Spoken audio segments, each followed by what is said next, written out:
In today's video, I'm going to teach you how to use Miro, the online virtual whiteboard that's perfect for collaborative work. Miro is a versatile and intuitive tool, and today we'll walk through the basics to help you get started with ease. First, let's head over to Miro's website.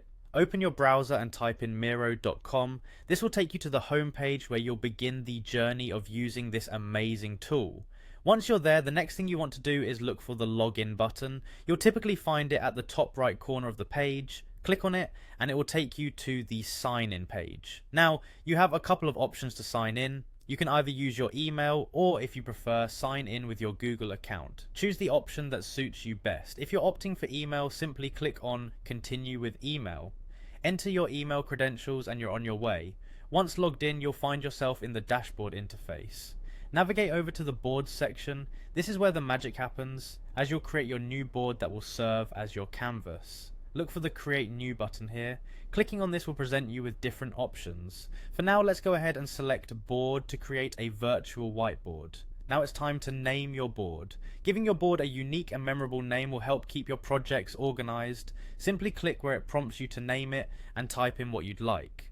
Next, you'll notice a little plus button on the left side of the board. Click on that, as this is where you can start adding content to your board. For this demonstration, we're going to create a table to showcase how you can structure your information effectively. Click on tables and place it onto your board wherever you feel it fits best. With the table now laid out, you can customize it to suit your needs. You can rename the fields, adjust column widths, and really make it your own. Once your table and board setup are complete, you'll likely want to share it with your team. So move your gaze to the upper right corner and click on the share button.